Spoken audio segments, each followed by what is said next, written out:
Hello guys! Kamusta kayo? So, what I'm going to do today is actually my first time ever. So, I don't know what's gonna happen. I don't really know what to expect, but I am very excited. So, welcome to my first ever podcast with Love Ariana, presented by Booster C Energy Shot. So, kamusta kayo? How's life? I know that recently there have been so many events, especially na per months na here in the Philippines. Ang dami natin naging bagyo recently. I hope everyone's safe. And ako naman, it's actually my off-season na now. And I'm very happy every time na off-season because for me, pag off-season, I don't do races anymore sa taon. So, I'm going to prepare for next year. But this doesn't mean na I have stopped cycling. I still do cycling and do gym workouts. But it's more of building my base, building my strength. That's what I do during off-seasons. And hindi siya actually day off for athletes. We do actually a lot more training during off-season in preparation for next year. Kaya that's what's been happening in my life recently. And alam nyo naman, I don't know if you've been seeing in social media na I've had a lot of activities. Nagmumotor na rin ako. I run, I do bouldering. So sobrang daming ganap. And yun, nakakatuwa lang kasi I'm finally doing a podcast and I hope na you guys will learn a lot today. But of course, in this podcast, I won't be alone. I will be having a friend with me. And this friend of mine, I met him through cycling. Tapos, yung encounter ko actually sa kanya, one of the memorable encounters I've had with him is he usually wears the QP jersey that I've been wearing before. He's been supporting me years back.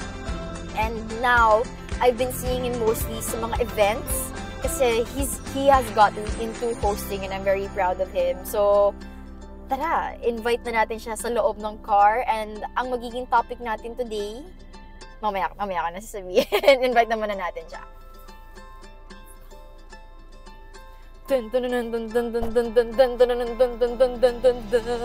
Si Kuya Jer Victor! Okay, wala pa siyang mic. Wait lang. Alright. Siya yung aking designated passenger princess today. So, baka lang magtaka kayo kasi my car, manual siya. Makita ko yung ginagawa kong Ganun. Pero okay lang, sige, go. Okay lang. Yeah, kamusta ka? Thank you! Doing great. Thank you! Nice! Buti nga ka ako kasi ngayon, it's sa weather forecast, it's said to rain. Pero Signal number 1 ata eh. The weather's been doing good.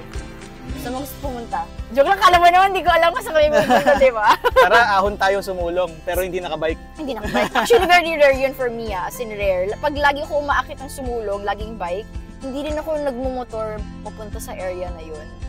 So actually, ang gusto ko lang mapag-usapan natin today, kasi sabi ko sa mga viewers na it's my first ever podcast. And I'm hosting this podcast.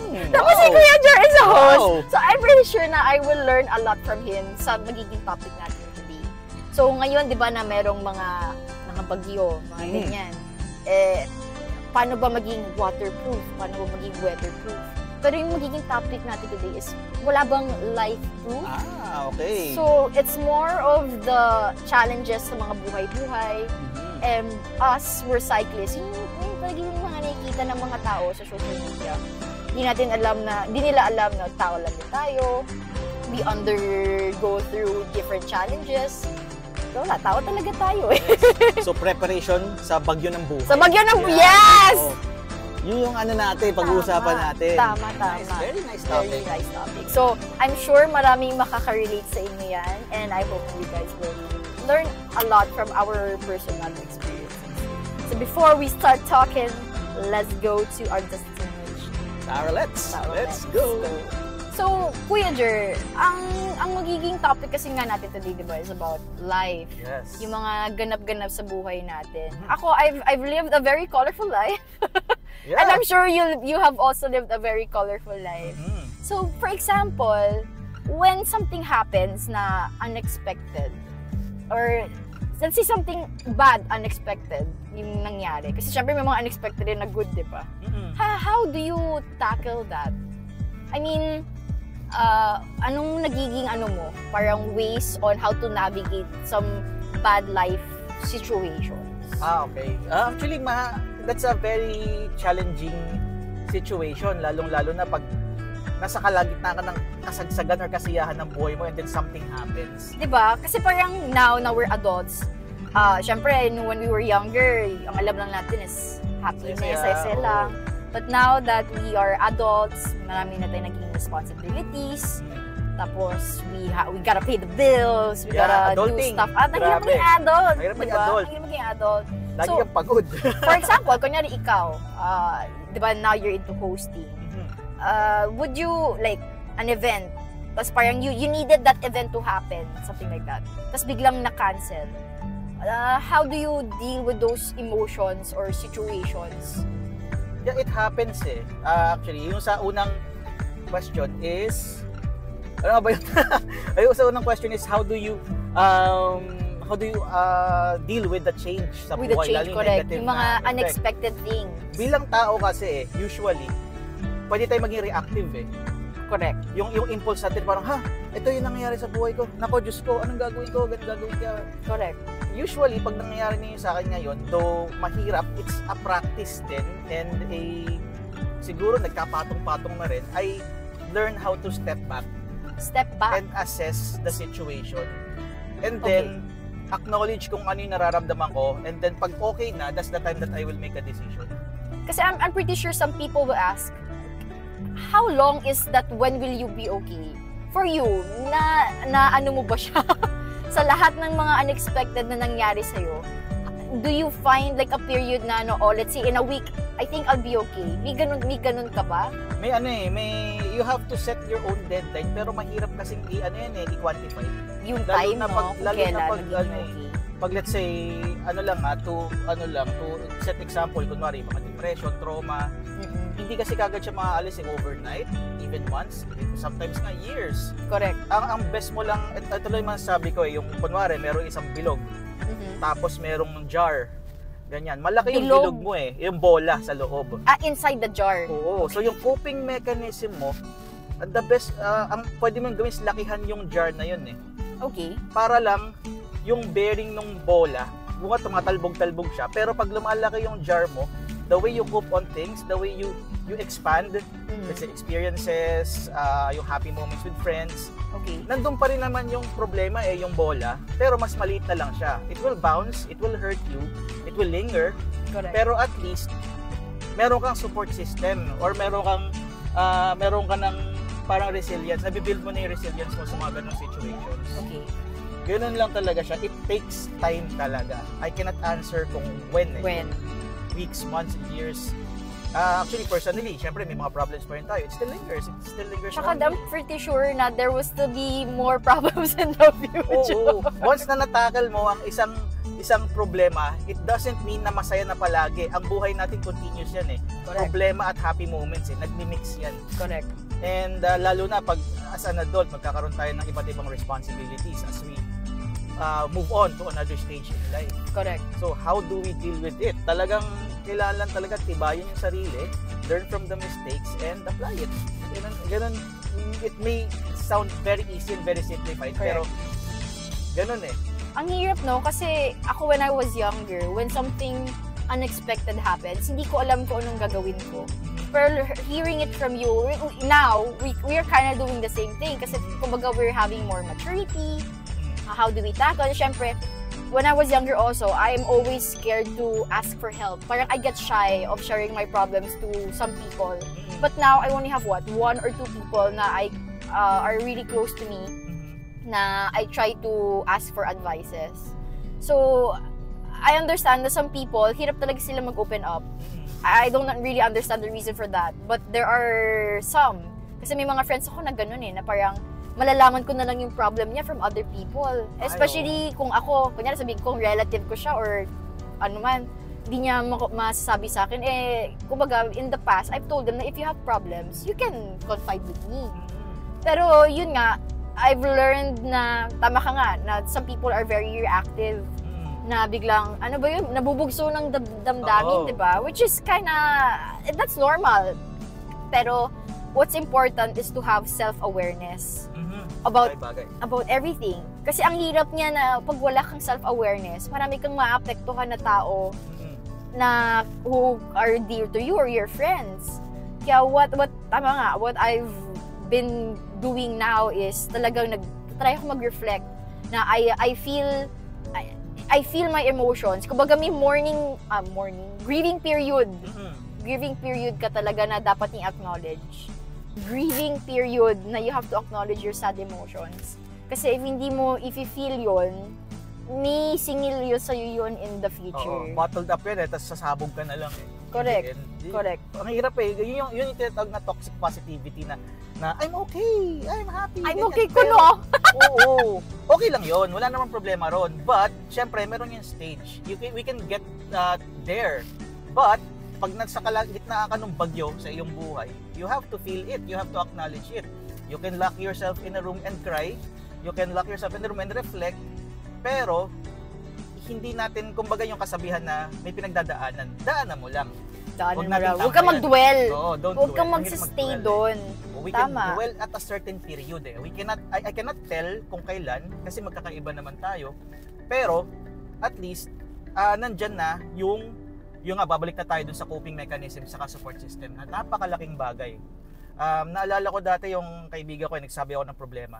Sabi ko, ano ba pwede kong gawin? Therapy, etc.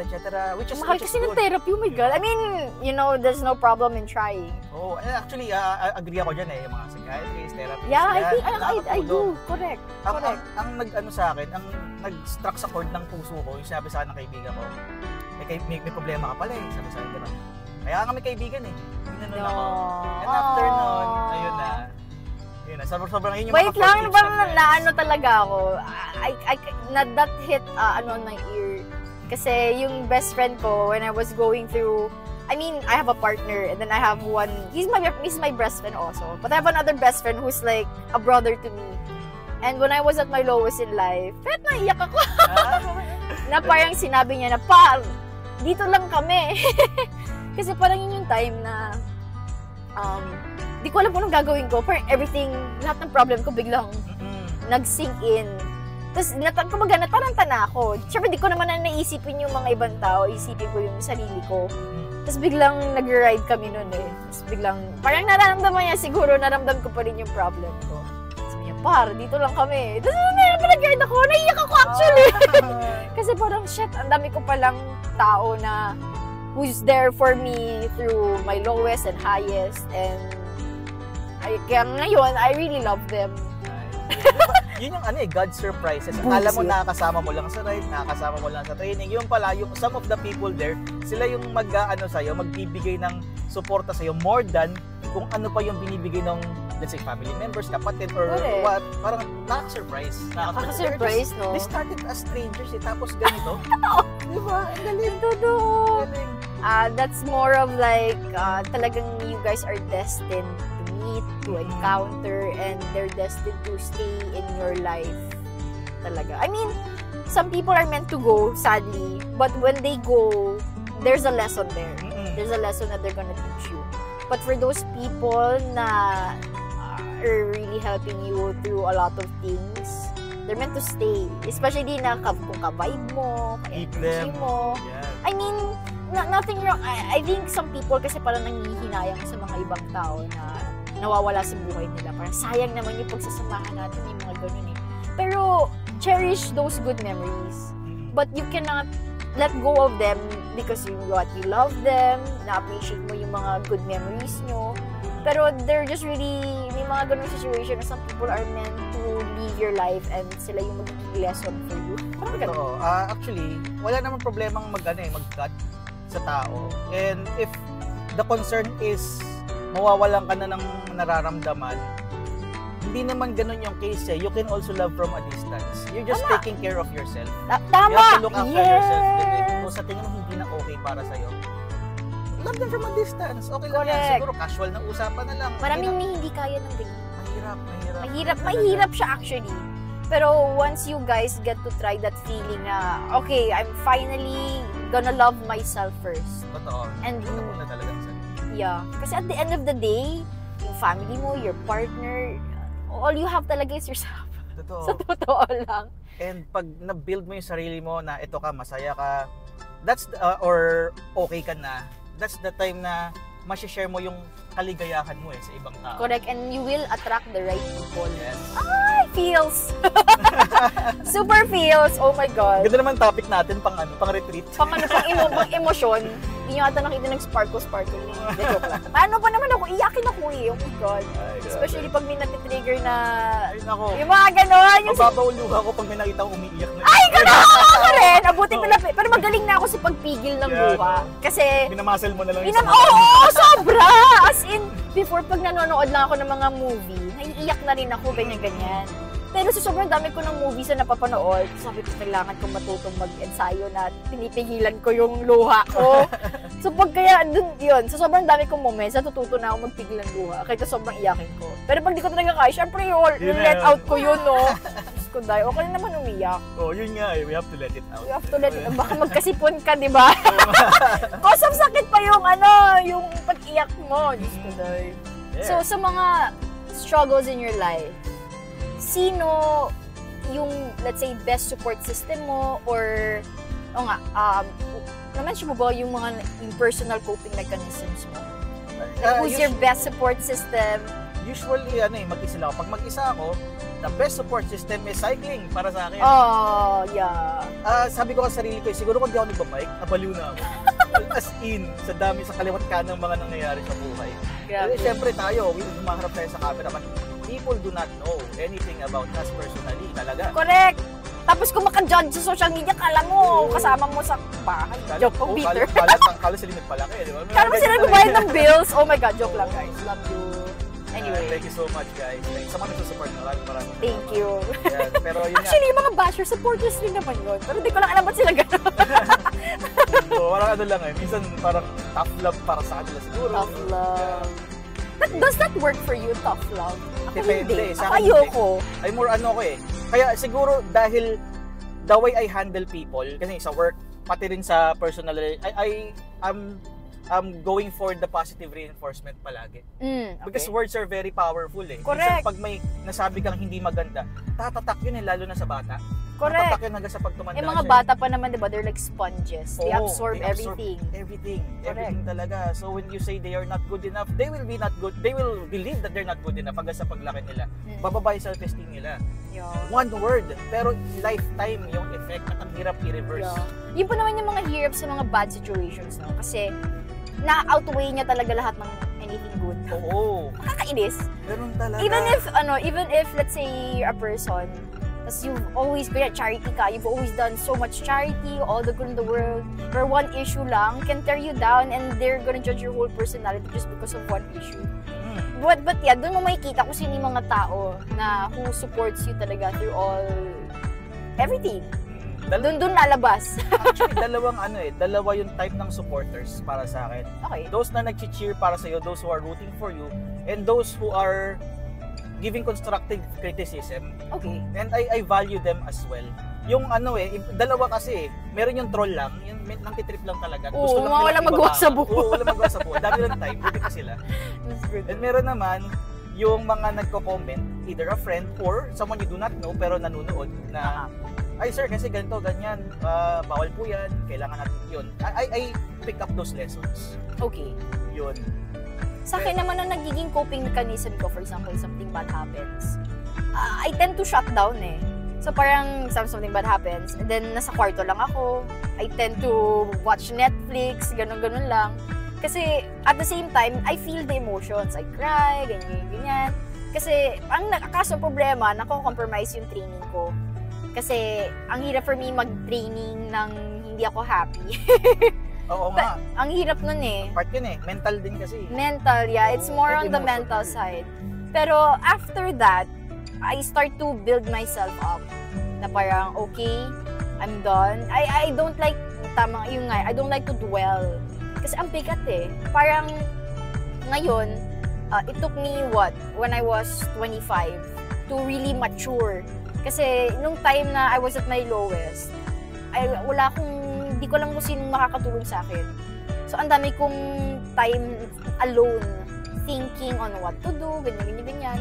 And saka ko na-realize for myself na to be better, it's also training. Like, I have to feel this emotion. Hindi man siya toxic, but it's more of like, alam kong may ganito na bad feeling. Pero, itatrain ko sarili ko na I will feel happy. And parang I'm so glad to have that realization. Kasi after that, sobrang naging iba na yung pananaw ko sa buhay. Pag may problem, hindi na ako naiirita. Ang sinasabi ko nga palagi pag may problem, okay, universe, what do you wanna teach me today? Ganun na yung mindset ko. As in, pag may something bad happen, okay, ano bang lesson to? Ito yung lesson. Okay, moving forward. Ganun na siya. So, everybody has different coping mechanisms, but for me, yun, I tend to just chill at home. And let go na lang yung mga things na hindi natin kayang i-controlin. Yun talaga. Before, sobrang ano ko dyan. Sobrang ganun ko dun. Pag hindi ko makontrol, ang dami kong na-feel.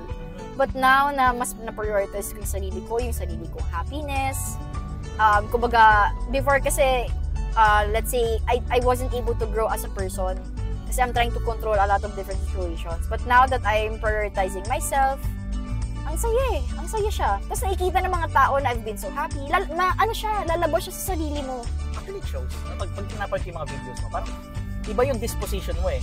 At yung pag compared sa way before, parang you're doing okay kaya nga, parang emotionally. Kung magaganon, it took me a lot of beating to get to where I am. Pero I'm really, kaya nga, be grateful for all the bad things. Kasi if that did not happen, hindi tayo mag-grow. Yun din, that's also a different perspective na ang dami kasi nagsasabi, sayang, dapat hindi ganito, dapat hindi ganyan. Pero kung isipin mo, kung di yan nangyari, hindi tayo mag-evolve. Oo, saka, nobody knows naman kasi talaga eh. Yun nga, that's life. Diba? That's life. Nobody knows na, sige, dapat ganito ka, dapat ganyan ka. But what do you know? Diba? Correct. Mag-iba naman yung takbo natin sa buhay. What if dun sa dapat na ideal na according sa'yo is may worse pala na pwede mangyari? Diba? We can never tell. We can never tell. Tapos sa akin talaga yung best support system ko is my partner, si Clyde, my bestie. Shout out kay Clyde. The few episodes nandito ka rin. Yun panoorin natin yan. Ay, panoorin nyo si Clyde. Kuya Jer, nagkaroon ka ba ng time in your life na sobrang perfectionist mo sa sarili mo? Oo naman, actually. Ako rin. Parang lahat naman tayo na pagdaanan yung ganong phase. Yung may OC na parang gusto mo talaga things will go your way. How did you let go of that? Nagbago ka ba? Yeah, hindi na ako masyadong nagko-control masyado pag may something. Hindi naman not being mediocre na ay pwede na to. Kasi meron pa rin sa akin yung yung thinking na hindi pwede pwede na. Correct. But in your work, in your saan ba? Sa work ko lang naisip. Sige, mas para mas relatable yung sa content creation. Okay. That's such a hard job, sa totoo lang. Kala kasi ng iba na magtututo ko ng camera, yun lang. Correct. Lalong-lalo na, pinakamahirap na content creator talaga is cyclist. Kasi minsan iniisip mo yung kung ano yung gagawin mo, pero nagbabike ka, umahon ka. So how do you make it separate from the others Ano ba yung pareho lang tayong napapagod, umaahon, gradient, etc. Sarap na may crew, no? Diba? Ang sarap na may crew. Sana all talaga. Sana all may crew. Sana all. Pero doon ako fascinated sa mga vloggers. The life that they chose to be a vlogger. Ang hirap. Ino-open mo kasi yung part mo sa publiko Ako ayoko Ako rin I'm a very private person. Na pangalawa, contrary sa nakikita, I'm a very shy person. Same! Sa lagay natin to, shy kami sa totoo lang. Oo. I mean, siguro we click kasi we're both shy. We know that trait or something like that. May mga ganun Kasi diba, for example, when you're an introvert, introverts mingle well with introverts. Totoo, mga inverter. Mga inverter, So pag may mga times na na-expose ako sa mga extrovert, na-overwhelm ako. Ako rin, napapagod ako. Ako rin. May ganang feeling. I think na, di ba, nag-host na events, etc. Kaya social battery ko pagkatapos, talagang pahinga. Kailangan mag-recharge. Recharge ka talaga. May battery pack ka. Oo, may battery pack ako para akong EV. And it's the dawn of the night.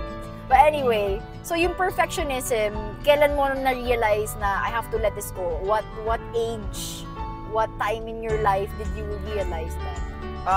Nung nagsisimula pala or kalagitnaan, nung magsisimula ako ng content creation. Okay. May narinig ako na napao nga ako. Kasi gusto ko maganda yung cinematography, ganyan. Diba? May storyboard. Diba? Ganun ako tumrabaho dati, and I think it shows sa mga dati kong ginagawa pag naglo-long ride. Isipin mo naglo-long ride ka, tapos isip mo pa, nagpe-pre-production ka sa isip mo. Diba? Ang hirap, no? Sa case ko, ang hirap siya kasi nung 1 year lang ako into vlogging. Kasi one of my sponsors ni-require yun for me. That's why I got into vlogging. It was fun in the start na parang, sarap mag-edit. Tapos nakaka-capture mo yung mga tawanan niyo, yung mga tropa niyo. Actually, yun yung masaya doon. Pero, it became work at some point. Yun yung mahirap, diba? Yun yung nangyayari, lalo na kayo. It feels like work. It feels like work. Even if you're passionate sa isang bagay, you're still gonna burn out. Oo, yun talaga nangyari sa akin na burnout ako. Tapos parang ako, I've met a lot of vloggers in after that. Parang ang dami ko na-discover na ang dami may multiple personalities. I mean, that's not bad. Pero what they show in the camera, hindi sila ganon. Which for me, ako na-turn off ako kasi parang, akala ko vibe kami, pero hindi pala. Hindi pala, bilang grumpy off pala the cam, personally, grumpy pala. Grumpy pala, maldita pala. Alam mo yung ganon. So, saan baliktad? May mga kinaiinisan ko sa camera dati. Pero, goods pala sa pero sa personal, okay pala siya. Parang, okay pala sila, tapos parang ang tagal mo na magkakilala pag nag-usap pa kayo, sa lalim pala niya na tao. Mga ganun. Yes, but that's good for you. Oh my gosh. Pero yung sa'yo naman, naranasan ko rin na, okay to, papicture nga ako rito. Kasi syempre, tumitingala rin ako sa iba. Tapos biglang, ganun. Di ba nakaka-turn off? At dahil dyan, may mga in-unfollow. Joke. I mean, sa akin kasi, I really try to protect my energy. Ganun. So, hindi ako takot mang-block or whatever. That doesn't mean for me na ayaw na kita sa buhay mo. But we are on social media every day. I will see you every day. But in person, I will say hi. So, I hope na for those people, they should not take offense when someone blocks you. Kasi, unfriend. Kasi that's just social media. Diba? In person, pag nagkita naman tayo, magkukwentuhan tayo eh. But that doesn't mean na hindi na tayo friends pag in-unfriend kita or pag blinak kita. You're just looking after your mental health. Correct. Siyempre, pwedeng nga yung mga sinasabi, tapos sunod-sunod. Correct. Nakapagod. Marami kasi ayaw gumawa nun kasi baka daw makita, ganyan. Problema, ikaw naman yung nako-compromise. Sarili mo yung nako-compromise. Ikaw yung nasa stress. Diba? We don't burn bridges. We're just looking after ourselves. Correct. Like our social media. Kasi our social media, it reflects kung ano yung kino-consume natin at na-create Correct. Natin. Tama. We're still sponges. Ganun din kakahit may wow. Shit, hurt ako. We still absorb kung ano yung mga nakukuha natin, nakukonsume natin. Kaya actually ako, sa social media, puro mga memes. Ako rin, puro kulitan. Puro mga correct. Puro mga magpapatawan na lang ako kaysa uminitulo sa akin ng mga tao sa mga mega. Correct. Kaya ako actually, sa social media ko, wala akong alam ng mga issue, chismis, ganyan. Kasi ayoko na nakikita ng mga ganon. Kasi kumbaga, hindi ko naman, number one, hindi ko problema. Bakit ko ibibigay yung energy ko sa something na hindi naman siya related to me? It doesn't help us Doon ako naawa sa mga celebrities. Parang, di ba, ginagawa lang naman yung trabaho nila, pero ang daming sasabihin. Kasi ako... Daming stories. Kasi ako, I've met celebrities na din. Pero, off social media, they're very normal people. So, what I tend to do, I don't treat them nga as celebrities. I treat them as normal people. And that's what they want, actually. Na parang I don't like to feel special. Parang sabi ko, tao lang naman din ako. But no, ganun ako I grew up like that. Like, I didn't want any special treatment kasi parang, number one, I don't think highly of myself. Parang sanay din ako na ako yung gumagawa ng ganito, ganyan. Sobrang independent. So, pag minsan may mga ibang tao na gumagawa nito for me, parang sabi ko, nakakaya naman. Naiya ako. Pero yung ibang tao, grabe, gusto nila ganun. I mean, I don't know if that's wrong, but that's them. And talaga, gusto mo i-embrace talaga yung pagka-famous. That's just me. Siguro sa simula pa lang, siguro yung iba nagsisimula pa lang, pero it will come with a price. Pagod na yun. Pero yun nga. I value privacy talaga. Pero syempre, Pag may nakakita sa akin, okay. Doon nga akala ng mga tao na di na ako nagbabike. Kasi hindi, ako rin, actually, yun nga nabe-base na sa nakikita nila. Sa social media. Pero, behind the camera, ride tayo ng ride. Takbo tayo ng takbo. Sabi ko nga, sa isip ko, kailangan ba lahat i-content? Diba? Hindi lahat Hindi pwede mag-enjoy the moment. Ganun ako, I love enjoying the moment. Simula nung like 25 ako, I've learned to be in the present more. What's happening here, the people around me, versus worrying about the future, versus worrying about what happened in the past, what could have been. Pero tapos na yun eh. Ano magagawa Ano na magawa? What the past is in the past. So, ang ginagawa ko actually, hindi ako masyado nag-cellphone. Especially pag when you guys are eating, more on a conversation thing. Kaya talagang important to be in the present kasi yun yung good energy. Kasi if you think about the future, you get anxious. If you think about the past, pag something sad, you get sad. Diba? But if you're in the present, ang sarap ng feeling na ganun. Pero weird lang siya kasi we're in an era na sobrang daming cellphone, ganyan. Ang daling tumutok eh. Ang daling gumanon. Alam mo ba, yung mga best moments sa mga ride ko na dinokumento, wala sa YouTube. Kasi pag merong mga magagandang moments or magagandang lugar, ina-appreciate ko lang siya. Parang, uy, ako rin.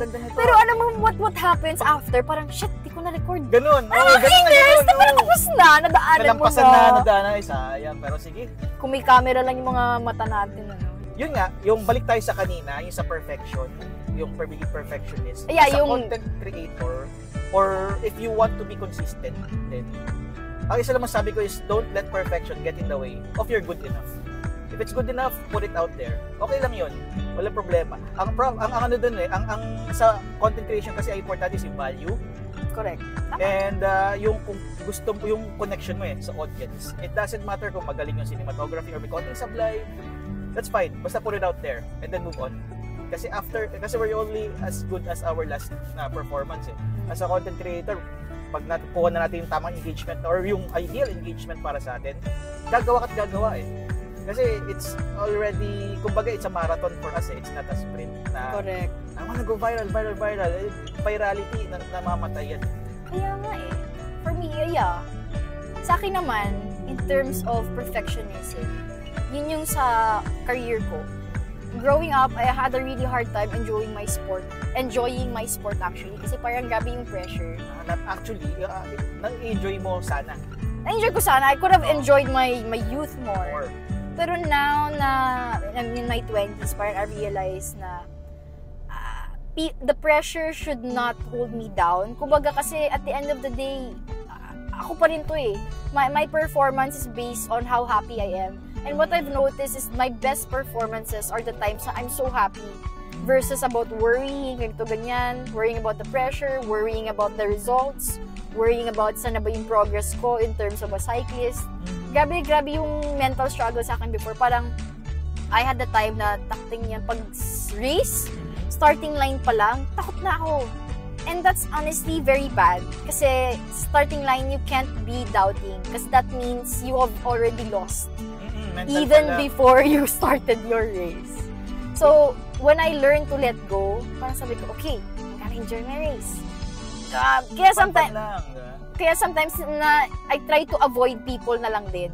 Kasi from the past, pag na-encounter ko sila, alam ko na sasabihin nila, dapat number 1 na, ganyan. And those people are not healthy for me. Yung high expectations? Yung high expectation, parang, just let me be, let me enjoy. Kasi number 1, you're not in my shoes.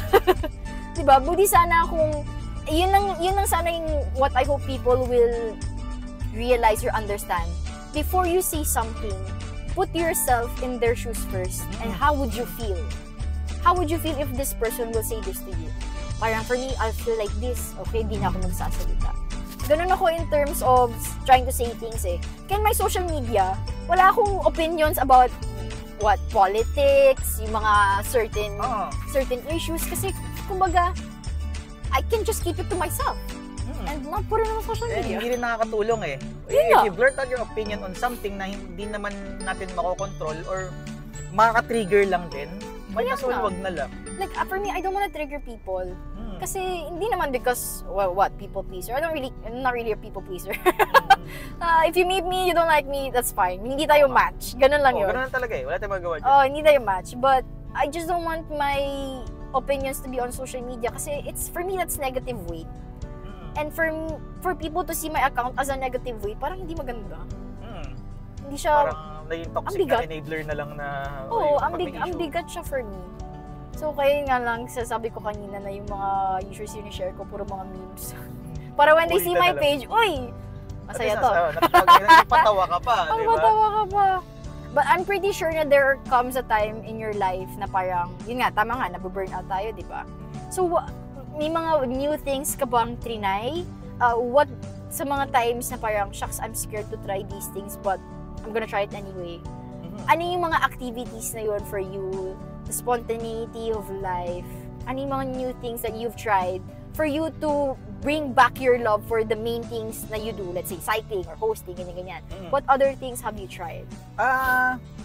Kasi we need that. Yeah, kailangan talaga natin. Ito nga, as a runners tayo ngayon. Wow! Dati ayoko talaga tumakbo. Ayoko rin. I hate running, dude. Magbabike na lang ako. Di ba? Kaya natin nag-bike. Magbabike para hindi masaktan sa takbo. Pero yung pala, ang ganda ng benefits ng takbo. Yeah. I mean, para sa akin dati, running is a necessary evil eh. Unnecessary evil. Necessary evil. Kailangan natin tumakbo kasi makakapag-benefit kahit masakit sa tuhod, masakit sa ganyan. Pero you tend to like it eh. Eventually. Totoo yan. Ako, I'm proud. I do 10K na. Di ba? Minimum mo, dati 3K nga lang. Ayoko di. Dati, hindi ka maka-stairs, di ba? Yung nag-run kami nung Beanie Run. Oh my God, that was so bad. Parang hindi ako nag-10K run in so long. Tapos biglang nung Beanie Run pala in BGC. Kasama namin si Kuya Pate. And yung Blooms Run Club. Biglang 10K pala yung Beanie route na yun. 10K yun. Hindi ako nakababa ng hagdanan. Tapos nakamotor pa ako noon. Oh my gosh, ramdam ko yung sakit ng legs ko sa motor. Di balik ko scooter eh, makaka-relax ka pa eh. Pero hindi eh, big bike eh. Yun na nga. Buti nakaka-tiptoe pa ako, nakakaloka. Hindi ka pinulikat habang naka-tiptoe. Actually, yun doon din ako kinakabahan. So sa akin naman, ang naging new hobbies to try ko, yun din, running. And my brother, he introduced me to bouldering naman. Ito na. Yung... Oo, akit-akit. Dito na nga muna tayo. Yung akyat-akyat, kasi it's different from wall climbing. Kasi wall climbing may tali. Yung bouldering, wala. Natural na yan. Tsaka yung bouldering, may parang color coding, siya. Na akala ng mga tao, dami namang katabi. Bakit di ka umabak doon? May mga L5, may mga ganun. Basta ganun. Basta yung bouldering kasi, ang dyan is, may tags. Yung tags is the level of difficulty of the problem. Problem yan yung mga hawa-hawakan. Tapos, yung starting niya is blue tag. So, yung blue tag nakapatong sa green na mga hawakan. Lahat ng green na hawakan, yun lang yung pwede mong tapakan or hawakan. Ganun siya. Tapos wala talaga siyang tali. So, I loved it kasi it benefits my cycling. The upper body strength. Tsaka core. Actually, whole body siya. Minsan pinapangkalso mo na yung tuhod mo. Ang hirap. Tapos, yun, nag-big bike na rin ako. Recently, I've been riding in the track. It's super fun. Surprisingly, nagulat nga ako, nagtatrack ka rin. Safe kasi din. Actually, mas control din. Yun din, ngayon lang nagmotor. January lang. From a long time? Ayaw nga pala, first time mo this year. Nag-driving school ako nung late December last year. So, January, kumuha na ako ng motor. Yun na yun. Sarap diba? Oo, saya. As a cyclist talaga, sobrang benefit if you have a motorcycle. And nothing wrong with that. Kasi hindi naman doon nawiwirduhan nga ako sa mga ibang tao. Parang they say, pag kunyari pupunta ako sa ganung lugar, tapos nakamotor ako, ba't di ka nag-bike? Bawal! Diba? Hindi ko kasi mag-gets. Na parang hindi ba namin pwede ito gawin after namin mag-training? Kailangan ba lagi kaming dugyot? Kailangan ba lagi kaming pagod? Para pumunta here and there? Hindi ko talaga maintindihan. Kaya yung ginagawa lang, manage na lang. Ensayo sa umaga, tapos motor sa gabi. Or Saturday bike, Sunday ride. Di ba? Pwede mang i-manage eh. Comment ko nga, bakit ganon? Bakit sila ganon? Ganon, di mo pwedeng isa lang, yung bike lang. Yun, so those are some of the things. Ngayon, sa content creation naman, kasi syempre nakilala din sa cycling. Pero what if mag-pivot ako sa iba, pero not leaving what are my roots. Kunwari, di ba, sa YouTube, nasa cycling pa rin ako, pero may ibang platform, siguro sa ibang platform pwede ako mag-tech or mag-lifestyle. Why not? Di ba? So, kayo nag-explore, nasa phase ako na nag-explore ng iba. Pero I'm not leaving cycling. Oo, correct. Same. But that's good kasi it means na we are very flexible people. Oo, na we're not just here. Kasi wala, ganun talaga eh. You're meant to really try a lot of things in life. And if you can afford to do that, then it's good for you. And which is why we're very privileged din na we're able to try different things. Ako, lucky din ako yung mga natatry ko. It benefits my cycling. Yun yung pinipili ko. Na bouldering. Before nung natigil before bouldering, ping-pong naman. Natigil lang yun kasi natigil na kami kakalaro. Ayaw nga na, ping-pong nga pala kayo. Pero dude, that one helped me a lot in terms of eye-to-hand coordination, yung reflexes ko. 3 to 4 hours kami naglalaro, nakatayo ka lang ganun, tapos naka-squat ka. Sobrang nakakapagod siya. Parang nagla-lunges halos? Oh, ganun. Basta, before I used to not like it, kasi I like badminton better. But now I like ping-pong better. And they're both good. I mean, my sport before cycling is badminton. Pero nung na-try ko yung ping-pong, sobrang na-amaze ako with the ball, how it rotates, kung paano mo basta, ay, oo, yung angulo. Yung mga angle, kasi pectus. mga pectus, kasi yung mga bola gumaganon. Other way, nagda-diagonal. Upspin, yung mga basta ganun ang basta. Ganun eh, no? It's good for the brain. So, as much as possible, kasi as we age, the processing of our brain degrades. So, it's better to do activities that will keep our brain sharp, para hindi na nagiging dull. Yeah, keep yourself a lot of activities. Physical activities. Especially na now, for me, I realized na being active talaga is the best anti-aging. O, totoo. Mental, physical, ang laking benefit. Ang laking benefit. So, ako, I go to the gym, part to build muscle. Before, the main era na I wanted to see, kasi what was just shooting. Oo. But now, I love how my body is built in the gym. So, hindi na nga ako tumitig pa. Kasi parang, weight is weight is, kumbaga yung perception ng kung ano yung magandang weight. It's relative eh. Iba-iba yan eh. Pwede yung iba gusto malaman. Yung iba gusto naman payat, matuyot. So ano ba talaga, di ba? I want to be strong. Yun talaga. Yung sharp and strong. Sharp and strong. Yun talaga. Yun ang goal sa buhay. So, more than money, more than ano man yung gusto. Physically and mentally din eh. Dahil ang pera, pero lagi kang sakitin. Di ba? Diba? Religious ka nga, pero wala nang pera. So, iba eh. Di ba? Ang daming aspeto eh. Hindi lang yun. We're actually nearing the end of our podcast. And once again, thank you so much, Kuya Jar. Thank you so much for having me. Grabe. Thank you so much for this meaningful conversation. Lagi ko natutunan, I swear. And it's an honor na in-interview ako ng national athlete na nagpapapicture lang ako dati. Ay, grabe. Doon ako nalaloka. Kasi yun nga, sabi ko nga na I don't really think of myself highly. So parang, if you can treat me, kumbaga yung as much as possible, yung first interaction sa akin as a friend, I'd appreciate that more. Pero I mean, of course, there are times na nagpo-fanboy tayo. Oo naman, kahit ako na starstruck pa rin ako sa mga Connor! Hiling naman ako. Thank you. Pero nagpa-picture ako sa first time sa 2016 pa, sa King of the Mountain. Grabe kayo. Grabe yun. Sana talaga. KOM guys is King of the Mountain. It's a yearly race in San Mateo, Rizal. Sobrang naging prestigious siya kasi ang starting nun is a 2-kilometer climb. Sa Wall 1? Wall 1, Oo. yes. Yung 7-Eleven kasi sa taas na eh. Taas na. And then yung KOM may King of the Mountain, Queen of the Mountain award. Pag ikaw yung unang nakaakyat dun sa wall. Ikaw ang whole shot lagi eh. Whole shot ka lagi eh. Lucky. Whole shot eh, ibig sabihin, ikaw yung unang nakapasok dun sa training. Oo, ganun. So, ayun, medyo wala na yung I hope we have more trails ulit. Parang, lalo na sa city. Yung bagong Timberland, hindi pa. So, may experience. Mas masaya na. Masaya pa rin. I Pero kasi, mas naging cater siya to enduro people.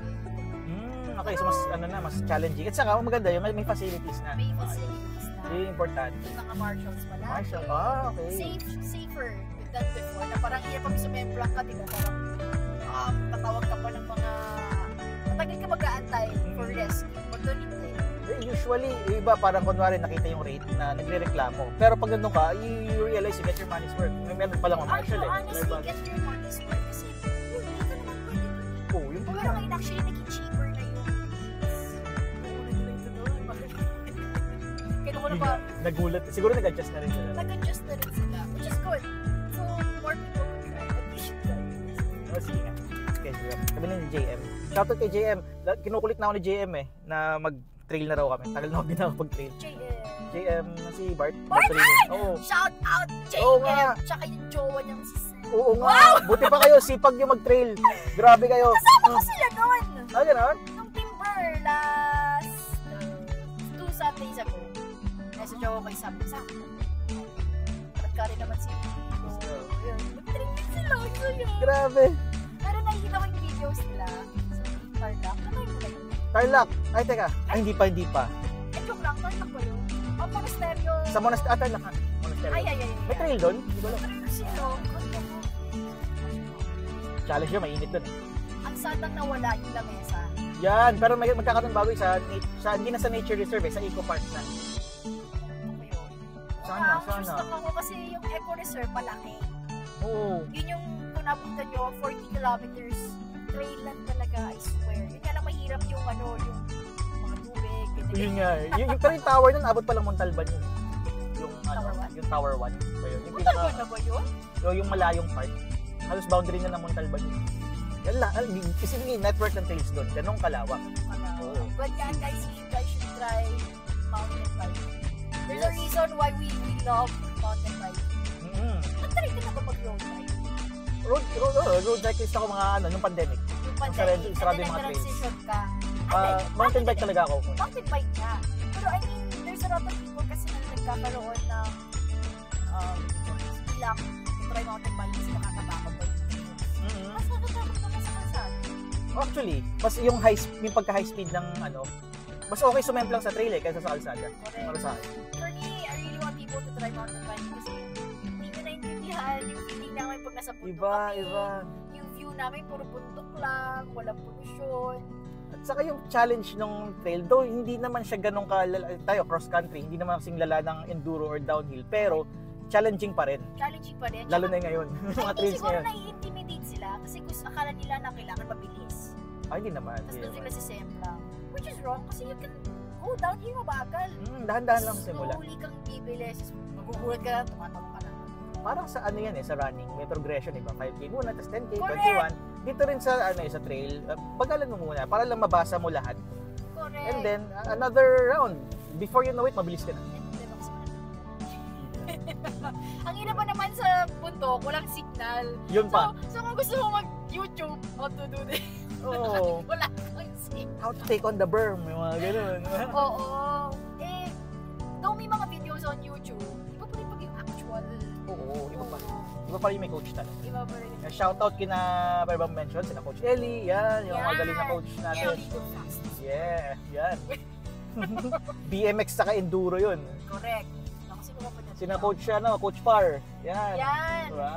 Coach Eboy, yan. Dami natin mga quality coaches. Correct. And you guys don't be afraid to message them and ask for help. Kasi those people, sobrang mga kalug yan. Kala nyo lang masurvey. Pero hindi. Anyway, that ends our podcast. I hope you guys learned and just feel free to comment because I'm pretty sure we will also learn from you guys. Kung please, comment. Yung mga na-experience namin could be the same as what you've experienced as well. Let us know and I'm really looking forward to my next podcast. Pero yun nga. So thank you so much for tuning in to With Love Ariana, and of course thank you kay Kuya Jer for sharing his life experiences with me, and thank you so much to Booster C Energy Shot for presenting this podcast, and they've really helped me in terms of developing my personal growth. thank you and oras na.